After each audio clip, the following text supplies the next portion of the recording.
My Brompton is a Swiss Army knife. It can do everything a big bike can do and more. I'm Christine. I'm the graphic designer at Brompton and I work in the creative team.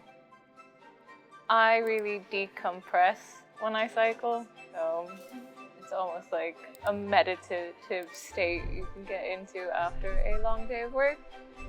I love that there are no rules with Brompton. You can hop on, hop off any trail, mode of transport, anything you like.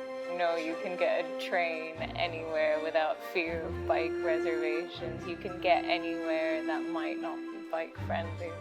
Going beyond your normal routes is so specific to you. There's no formula, there's no specification as to what you have to do, just as long as you're having fun and just doing something a bit out of the ordinary.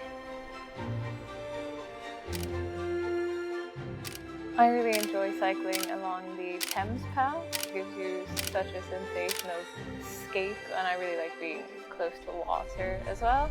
That's a really easy, accessible thing to do. I recommend building your own routes on Komoot or exploring their library of rides.